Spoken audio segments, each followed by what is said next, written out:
सौदा कहाँ थी रे सुकिया? तू 4 दिन से बता तो सकती थी। अरे फोन ही कर दिया होता तूने। पता है कितना परेशान थे हम लोग तेरे लिए। मिसेज राय की आवाज में परेशानी ज्यादा थी या गुस्सा, इसका अंदाजा लगाना जरा मुश्किल था। अरे दीदी, ठीक तो है ना आप? क्या हो गया था आपको? सिया ने बड़े अपनेपन से पूछा। क्या हम बताते किसी को मेम साहब? हमका खुद ही कौन सा पता था कुछ। कौनो जन हमको बताई से ना। हम बुध का पहुंचने घर रतिया में खाए पिए सुतेले गयन। तबियत पता चला कि हमरा देवुर लुगाई के आया गव।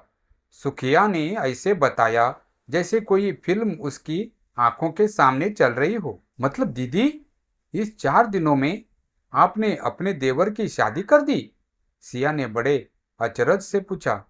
अरे बहू, काहे शादी? वो तो वो लड़की खरीद लावा। गवा रहिए वो गुवाहाटी। हम लोगन का बोलिस रहा के चाय के बागान मां रुका नौकरी मिली है। हुआ ही जुगाड़ के लिहिस लाख रुपया मां खरीदस है ही का। सुखिया अपनी धुन में बताती जा रही थी। सिया को आश्चर्य हो रहा था कि आज भी लड़कियों को मवेशियों की तरह बेचा खरीदा जा रहा था। अजीब अजीब से ख्याल उसके दिमाग में आ रहे थे।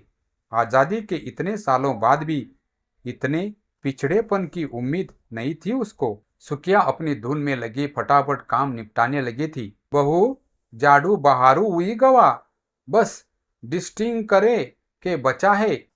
इसी वाक्य में छुपी होती थी सिया को चाय बनाकर देने की सुखिया की हिदायत। सुखिया 20-22 साल से राय परिवार में काम कर रही थी, इसीलिए अब वो काम वाली बाई कम, घर की सदस्य ज्यादा हो गई थी। मिसेज राय के इकलौते बेटे सुयश यानी सिया के बेटे को उन्होंने बचपन से पाला था। सुयश भी सुखिया काकी को बहुत मानता था। सुबह की चाय नाश्ता मिसेज राय, सिया और सुखिया साथ में ही करते थे। सिया का ऑफिस घर से बहुत पास था, तो वो 9:40 तक निकलती थी। सुयश को 8:30 बजे तक निकलना पड़ता था। आज सिया की तबीयत कुछ ठीक नहीं थी, तो उसने छुट्टी ले रखी थी। लड़की खरीद कर लाने की बात मिसेज राय को नागवार गुजर रही थी। मिसेज राय और सुखिया दोनों में बहस करने की अद्भुत शक्ति थी। 20-22 सालों में दोनों अक्सर एक दूसरे पर शक्ति परीक्षण कर चुकी थी। आज शायद फिर से एक ऐसा ही मौका था। चाय की चुस्कियों के साथ बातों के दौर एक बार फिर शुरू हो गया। सुखिया, तुझे पता है लड़कियों की ये खरीद फरोख्त कानूनन जुर्म है। कोई पुलिस को खबर दे दे तो उसको जेल भी हो सकती है। मिसेज राय ने किसी कानूनविदा की तरह सलाह दी। माफ करियो मेम साहब, खरीद फरोख्त तो पढ़े लिखे और बड़े बड़े अमीर लोग भी करत है। फर्क इतो है कि अमीरन के हिया तरीका बेचे जाता है और गरीबन के हिया लड़कियन को बेची जाती है। सुखिया की तर्कश के पहले ही तीर स्वर मैसेज राय तिलमिला उठी। क्या मतलब है तेरा? तू कहना चाहती है? जरा सुनूं मैं तेरे भी प्रवचन। मिसेज राय भी किसी घायल शेरनी सी फुपकाकर उठी। अब देखो ना मेम साहब, अमीर लोग अपने लड़के की बोली लगाते हैं जहां सबसे अच्छा दाम मिलते हैं। हुआ शादी की हामी भरी देत है, पर अमीरन के सौदा माँ बेईमानी होता है। काहे से कि जब लड़का बेचत है तो दाम लेत है लड़की वालन के, पर अपना लड़का लड़की वालन का दे की जगह बाकी बिटिया अपने घर ले आत है। अब तुम ही बताओ कि तुम जाओ बाजार सौदा खरीदे, दुकानदार पैसा ले ले और सौदा न दे तो विका का कहियो? सुखिया ने अपनी दलील दी। सिया के दुखते हुए सर पे इन सवालों का बोझ भी पड़ गया था। सच ही तो कह रही थी सुखिया, शादी तो बस एक सौदा ही बनकर रह गई है आजकल। अगर ऐसा नहीं है तो क्यों उसकी और सुयश की शादी में 5 लाख नकद, एक कार और गहनों की बात तय हुई? असल में जब उनका प्रेम विवाह था तो शादी की नींव प्रेम पर होनी चाहिए थी ना, कि सौदेबाजी पर। सिया खुद को ठगा सा महसूस कर रही थी, पर ये तय नहीं कर पा रही थी कि सौदे के किस हिस्से में वो ठगी गई थी। उसके प्रेम को शादी की मंजिल तक पहुंचाने के लिए जो कीमत उसके घर वालों ने अदा की थी, तब वो ठगी गई थी, या सुयश के घर विदा होकर आई तब ठगी गई थी। सुकिया की बात का कोई जवाब तो था न मिसेज राय के पास, इसीलिए वो बस इस चाय के दौर को जल्द से जल्द खत्म कर देना चाहती थी।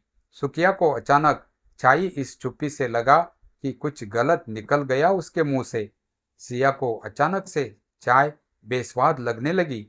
सौदा शायद बहुत महंगा लग रहा था उसको। सिया के मन में सुकिया के शब्द हथौड़े की तरह बज रहे थे। अमीर लोग अपने लड़के की बोली लागत है। उसे लग रहा था जैसे किसी ने उसके जीवन का आईना सामने रख दिया हो। सिया चुपचाप अपने कमरे में चली गई। अलमारी के ऊपर रखा शादी का एल्बम उसने निकाल लिया।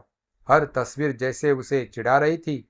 बारात में नकदी और गहनों से सजी थालियां, उसके माथे पर चढ़ा हुआ सेहरा तोड़ता हुआ सुयश का आत्मविश्वास, मिसेज राय की आंखों की चमक, जैसे कोई सौदा पूरा हुआ हो। सिया को लगा जैसे हर फोटो में उसका चेहरा मुस्कान नहीं बल्कि मूल्य चुकाने की थकान दिखा रहा हो। उसके भीतर सवाल उठे, क्या मेरी शादी सच में प्रेम विवाह थी, या फिर प्रेम सिर्फ बहाना था?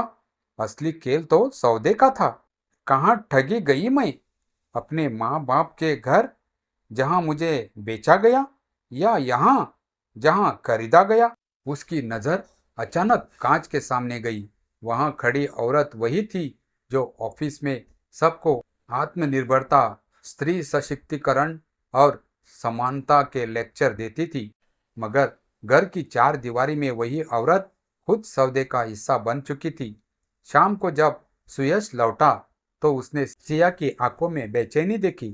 क्या हुआ? ठीक तो हो? सिया ने एक पल उसे देखा, फिर पूछा, सुयश, हमारी शादी सच में प्रेम विवाह थी या एक महंगा सौदा? सुयश चौंक गया। ये कैसी बातें कर रही हो?